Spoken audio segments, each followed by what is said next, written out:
Hello, and welcome to Healthy California podcast. My name is Linda Brown, and I am the host of Healthy California, where my goal is to help educate you on your daily choices so we all can become healthy.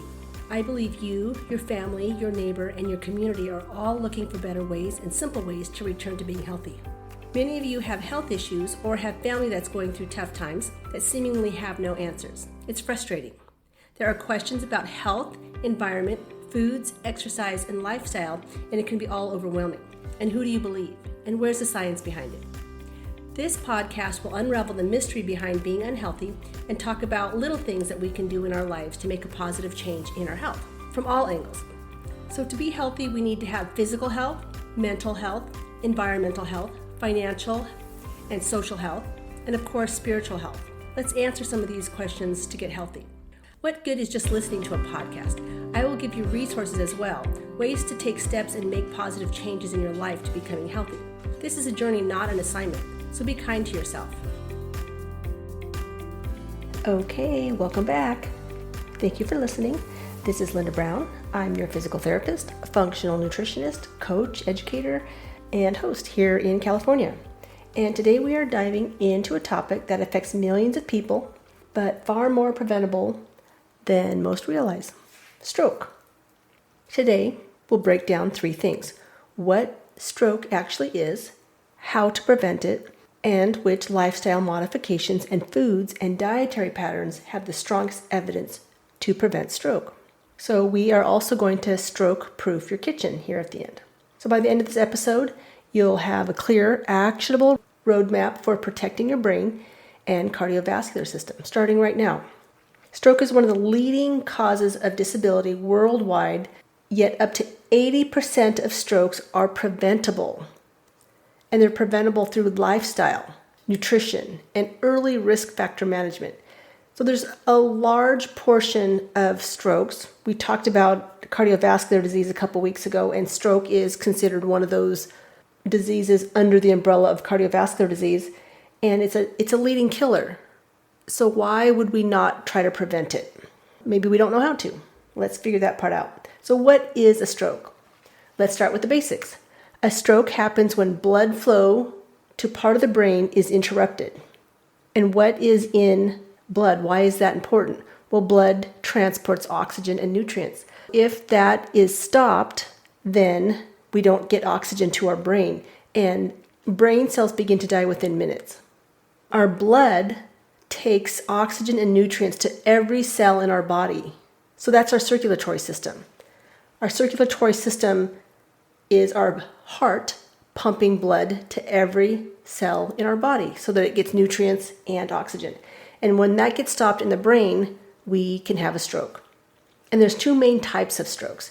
There is ischemic stroke, which that's most strokes, about 85%. And then there's hemorrhagic stroke. That just means that there's excessive bleeding in the brain. So what causes blockage? Usually a blood clot or plaque buildup, but it's usually a blood clot or something that is inhibiting blood to get to a certain part of the brain. And depending on where that part of the brain is can affect what is affected, like the left side or the right side of your body, sometimes your hand, sometimes your leg. So it just depends on what artery it is that is being blocked to a specific part of your brain, and it can be any part of your brain. So if you think about it, it's kind of like a traffic jam. If you have vehicles trying to get in and out of a city, delivering whatever it needs to deliver to your house, to your businesses, to the restaurants, if that traffic gets stopped, then everything past that traffic accident is not getting its supplies. It's not getting food, water, it's not whatever the delivery trucks are supposed to be delivering, whatever is past that accident is not getting there. So it's kind of like a traffic accident stopping up the flow. You could kind of think of a stroke being like that, more of an ischemic stroke. But a hemorrhagic stroke is when there's just bleeding in the brain. That would usually be caused by a weak vessel that ruptured, and now there's bleeding in the brain. And this often is linked to like uncontrolled high blood pressure or weakened blood vessels. And so you got to think, why Why do I have weakened blood vessels? It could be weakened for a lot of different reasons. One being that there is constantly high blood pressure on it. Let's talk about the different causes. So what causes a stroke? What causes that weakened blood vessel, or what causes that clot? Well, the causes are the risk factors. Having risk factors are the cause. So let's go over the risk factors. A risk factor is inflammation. Remember, I talked about cardiovascular disease a couple weeks ago, and stroke, it falls underneath that umbrella of cardiovascular disease. And cardiovascular disease is caused by inflammation. Stroke can be caused by inflammation. And inflammation can cause blood vessels to become stiff and reactive. So inflammation is a modifiable risk factor. Modifiable meaning that we can change it. We have control over it. Another risk factor is hypertension. So high blood pressure, hypertension. Nearly half of U.S. adults have hypertension or some form of high blood pressure or uncontrolled blood pressure. It's a huge risk factor. Half of all stroke patients have hypertension. And that comes from a study by Murphy in 2023. And that hypertension is also a modifiable risk factor. And if you have hypertension, you're probably thinking, well, how do I change that? Well, we'll go over that in a second. Another risk factor is diabetes. People with diabetes have twice the risk of having a stroke. That is also a modifiable risk factor, which means we can control it. Genetics plays a factor. We can't control that too much. Under the epigenetic definition, we can control some of our genetic factors, but I'm not saying that that is completely controllable in stroke. Also, pollution is a risk factor. And when I say pollution, I'm also including smoking. Anything coming into your lungs causes inflammation, and it doubles the risk of stroke. And that is also a modifiable risk factor because we can control smoke. If you live in California and have a fire season, right? That's another season that we have these days. If you have a fire season in your area, then I would highly recommend wearing a mask when there is smoke from a forest fire, because smoke from a forest fire does a lot of destruction to your lungs, but also causes inflammation in your body, as much as smoking does, if not more. Air pollution and smoking is a modifiable risk factor. Another one is sleep, or sleep disorders, or sleep apnea. Those are all modifiable risk factors. We can do something about them. The lack of sleep can cause a stroke, or at least increase the risk of stroke. Same thing with stress. Stress is a modifiable risk factor, which means we can do something about it. There seems to be a pattern here. It's a modifiable risk factor. Increased stress, of course, it makes sense that increased stress would lead to increased hypertension, and it absolutely is true. Our dietary choices is another risk factor, and that is also modifiable because we can choose what we put in our body and what we don't. Even if you live in a food desert or have food insecurities, there are organizations out there that can help you with getting access to healthier foods. And if you want to know what those are, then you can listen to it was either my first or second podcast. It was one of my first because I think it's really important. I'm talking about health and food, and I know there's so many people that don't have access to healthy food. So it was so important to me that I made it one of my first podcasts. Let's see, what are other risk factors for stroke? We have AFib. So if you have atrial fibrillation, you have a 25% increased chance of having a stroke, especially if you're getting up there in age. Obesity is a modifiable risk factor. And obesity is a risk factor not just because of the weight, but because the fat on our body, the adipose tissue on our body, increases inflammation in our body. Increased adipose actually has inflammation qualities to it. It's going to increase inflammation in your body. And then another one We talk about LDLs and HDLs and high cholesterol, but I'm telling you, there is a lot of research out there saying that it's not just an increased LDL that's going to give you a stroke or a high HDL that's going to decrease a stroke. It's mostly about triglycerides. A high triglyceride count is going to give you a higher risk of stroke than just having a higher cholesterol. And the reason is because high triglycerides come from high sugar. And having high sugar in our blood increases our triglycerides, but that does damage to our vessel walls. And that type of damage to our vessel walls, anytime you damage any tissue, it has to repair itself. And it does that by increasing circulation to that area, increasing inflammation so that we can bring our immune system into that area and start repairing itself. And if that doesn't happen, then we have damaged vessels. And I talked about earlier having like a damaged vessel in your brain, and then you have a brain bleed, and that is a hemorrhagic stroke. And one of the reasons could be because your blood vessels get damaged and they don't repair themselves like they should. And high triglycerides or high blood sugar as well. Triglycerides and blood sugar are different, but they're both due to increased sugar. So it is really important that you control your sugar. High triglyceride count does more damage to your blood vessels than high cholesterol. And then age. The incidence of a stroke doubles each decade after 55. Of course, this is a non-modifiable risk factor. I can't control my age, even though I'm screaming and kicking trying to.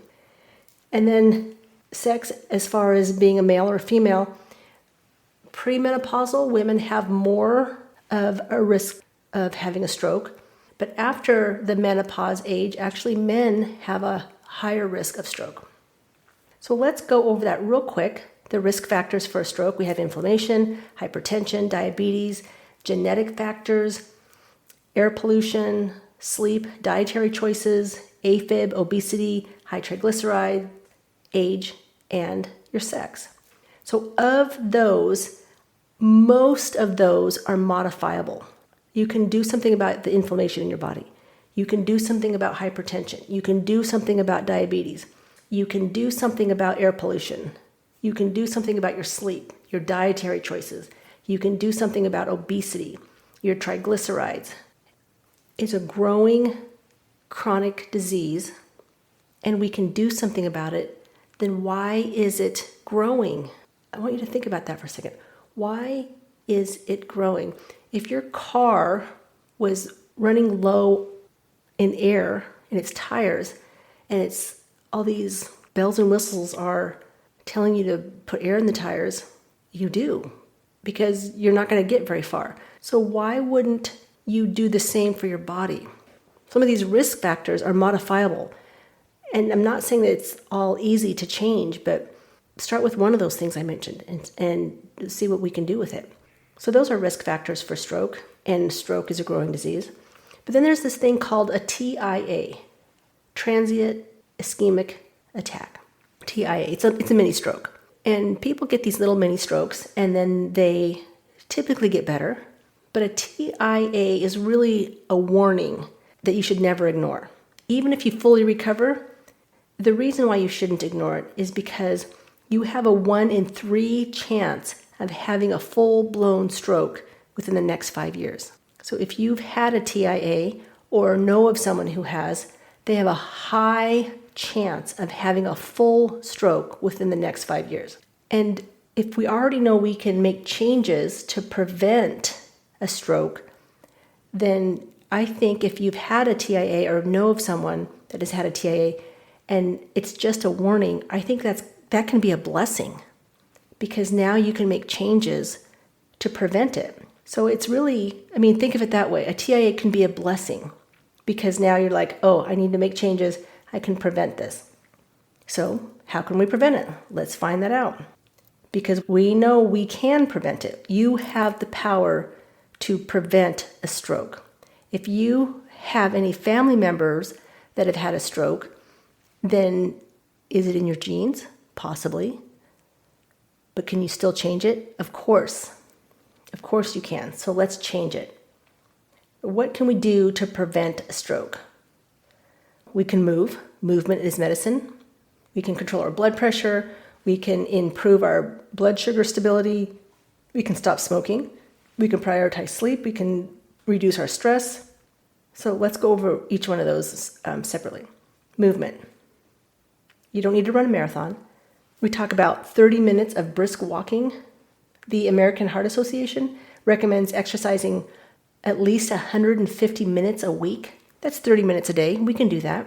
We need to get our heart rate up a little bit. We need to be breathing a little bit heavy. And it doesn't have to be that whole entire time, but we do need to get our heart pumping. And then 2 to 3 days of strength training. You don't want your blood to become stagnant. We have to circulate it. We have to move it because we have to get oxygen and nutrients to every tissue in our body. So we need to move. We need to move our blood. We need to circulate. We need to get our heart pumping. We need to circulate. So move. And then blood pressure. We need to control our blood pressure. Increased blood pressure is the number one risk factor for stroke.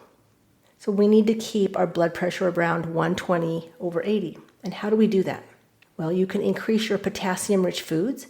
You can increase your physical activity, which I just mentioned to reduce stroke, but you could also, so I said increase activity for movement to reduce the risk factor, but also to lower your blood pressure. And then to lower your blood pressure, you can always just manage your stress as well and limit alcohol. So risk factors for high blood pressure: potassium-rich foods, increase physical activity, manage stress, and limit alcohol. We'll talk about stress here in a second.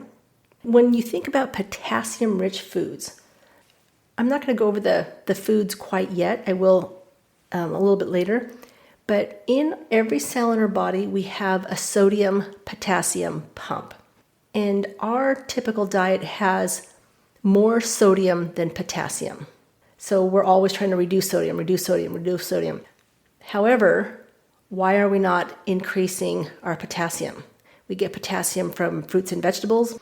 If we are out of balance in our sodium and potassium ratio, then we need to increase our potassium, because decreasing your sodium is not always the answer.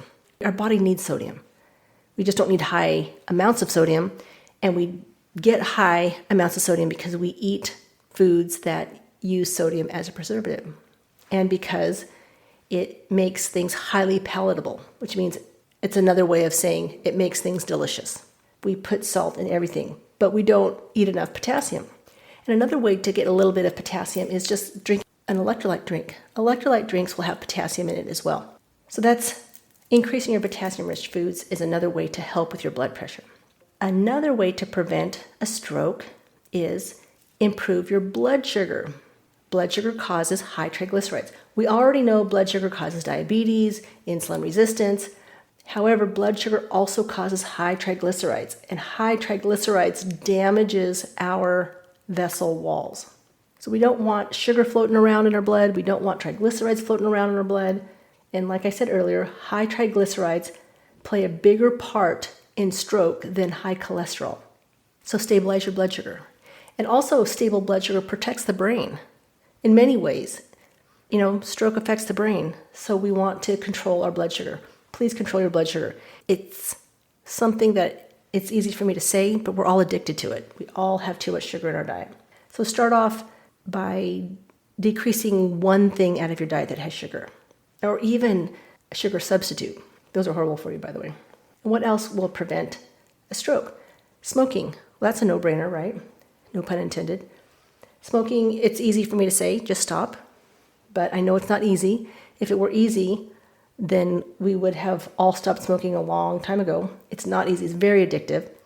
And if you live in a place that has a fire season, wear a mask. The smoke from forest fires is very damaging to your lungs and causes inflammation in your body. That's a modifiable risk factor that we can change. Stop smoking and wear a mask during fire seasons. Pretty much control anything that you breathe in. Anything that you breathe in. So even if you vape, that's very inflammatory. Anything that comes in through your mouth is going to get into your blood, and it's either going to nourish you or it's going to damage you. And you have the ability to control that. Another way to prevent a stroke would be prioritize your sleep. We're always trying to be too productive, but lack of sleep can actually literally kill you. Lack of sleep elevates your blood sugar, and lack of sleep disrupts your hormones because a lot of our hormones, especially our sex hormones, are released at night. Stress hormones as well. So you want to prioritize sleep. When we sleep, we heal. So if there's anything in our body that's being damaged, we can heal that if we sleep and give ourselves what we need to heal. So prioritize sleep, please. And then we can reduce stress. Another great way of preventing a stroke is reduce stress. And again, I know that's easier said than done, but chronic stress elevates blood sugar. So even if you are completely good on eating sugar, like you don't have any sugar, if you are in constant stress, you can still elevate your blood sugar because of the cortisol. So chronic stress elevates blood sugar, and it elevates blood pressure, and it disrupts hormones, and it causes inflammation, and it causes us to not sleep. So stress is very destructive, and we can do something about stress. And it's not just as simple as we'll just take a yoga class. That's not always the answer, because for some people, adding in a walk or a meditation or a yoga class is just one more thing to add to your to-do list. And that's not usually the problem. The problem is we have too much on our plate to begin with. So we need to start looking at what's on our schedule and just eliminating things that we don't really need to do. Because I'm telling you, having a full schedule, not the best thing. It's going to kill you. So let me go through that again. Prevention. I'm just going to go through real fast. To prevent a stroke, we can move, we can decrease our blood pressure, decrease our blood sugar, stop smoking or reduce our exposure to forest fires, prioritize sleep, reduce stress, and then we're going to talk about stroke-proofing our kitchen. What can we do to eat the proper foods to help us reduce our risk of stroke? So let's stroke-proof our kitchen. So what's on the menu? So there is a diet called the Mediterranean diet. It's the most studied diet out there because it is good for so many different things. So Mediterranean diet might be something to think about. There is a diet called the DASH diet. And if you've had hypertension or a stroke, you might have already heard it. DASH stands for Dietary Approach to Stop Hypertension. So a DASH diet is made to stop hypertension. And there's also anti-inflammatory diets to decrease inflammation in your body. So there's different set diets that you can Google, look it up. Do people Google things anymore? I don't even think that's a thing. Chat GPT it. What do we eat? What can we put in our kitchen that's going to stroke-proof our kitchen? The big eat. Leafy greens. Leafy greens are high in nitrates and potassium. There's that potassium word again. It helps relax blood vessels. Leafy greens are filled with vitamins and minerals. And you want to aim for 1 to 2 servings a day, at least. I would love it if you doubled that. Leafy greens has fiber in it, and we don't get enough fiber either. But at a minimum, 1 to 2 servings a day. Berries. Berries are loaded with flavonoids and antioxidants, and it reduces inflammation and oxidation. So aim for at least a serving a day. Again, I would double it. I'm getting my sources from these research papers, but 1 serving of berries, that doesn't seem enough, especially when it comes to reducing inflammation. So you want to be eating the rainbow, right? So colorful foods, fruits and vegetables. And then you want to have fatty fish. Fatty fish has omegas, omega-3s especially. Omega-3s are anti-inflammatory. And when you think of fatty fish, I think it's Dr. Hyman that calls it a smash fish. SMASH is an acronym. It stands for salmon, mackerel, anchovies, sardines, and herring. So smash fish. They're fatty fish. And you want to aim for a couple servings a week. And if you don't like fish or you don't think you can get those kind of seafoods or you don't have access to that, you can try a supplement, omega-3 supplement. And if you don't eat fish or are vegan, there are omega-3s that are vegan. And then you want to eat nuts and seeds. Nuts like walnuts, almonds, chia seeds. Oh, chia seeds have a lot of fiber. Flax seeds have omega-3s. These support healthy cholesterol as well. And they're plant-based. They're the plant-based omega-3s. And you want, a handful a day of those. What else can we put in our kitchen to stroke-proof our kitchen? Beans and legumes, lentils, chickpeas, black beans. They're high in fiber, high in potassium. All of these support blood pressure. And, you want to have a serving a day of something like that, or at least minimum 4 times a week. Lentils, chickpeas, black beans, they're all easy to cook and store well in the refrigerator. So add that to your pantry list. And then there's whole grains. Whole grains like oats, quinoa, barley. These also help stabilize blood sugar. And they provide fiber, soluble fiber, which supports cholesterol balance. So there's those whole grains. I prefer oats, quinoa, and barley over wheat, even anything that says whole grain wheat. And then we also have olive oil. Olive oil, extra virgin olive oil, is rich in polyphenols that protect blood vessels. So try to use extra virgin olive oil if you're going to saute or cook something rather than vegetable oil. And then the other thing we talked about earlier is foods high in potassium. So if you are trying to stroke-proof your kitchen and you're looking for foods that are high in potassium, as I mentioned before, helps counteract that sodium because we have a sodium-potassium pump and we have a ratio of how much potassium and sodium we should have. Right now, typically, we have more sodium than potassium. We need to add potassium to our diet. And the great sources of potassium are potatoes. There's actually more potassium in a potato than there is a banana. But we always think of bananas. Potatoes and sweet potatoes, great source of potassium. Of course, bananas, avocados, beans. So you're going to get them from those legumes. And leafy greens. So if you're eating leafy greens and beans and avocados, all those are, like if you think about avocados, beans, and leafy greens, that right there is a really good salad. And then you're getting your potassium. So that is how you can stroke-proof your kitchen and your diet. But the other thing I want to mention is hydration. If you are dehydrated, your blood is going to be thicker and it's not going to travel as well. It's not going to be able to get into the tiniest of vessels very well, which then can increase your risk of a blood clot. So we want to stay hydrated. And don't drink all your water at once, just like little sips here and there. With water, you want to aim for half your body weight in ounces. So if you are 200 pounds, half your body weight would be 100. So you're going to drink 100 ounces of water, and you could add electrolytes to that to make it more palatable.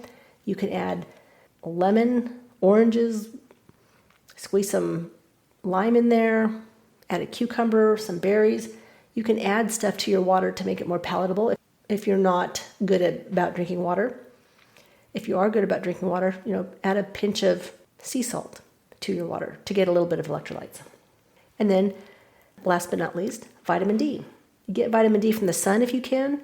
If you have sensitive skin or a history of skin cancer, then I still think that vitamin D is good for you, but maybe just in small little spurts. You want to get 20 minutes a day if you can, but you don't have to do it all at once. And you can do it early in the morning where the sun isn't directly on you and it's at a different angle in the sky, especially if you can go out into the sun as it's coming up.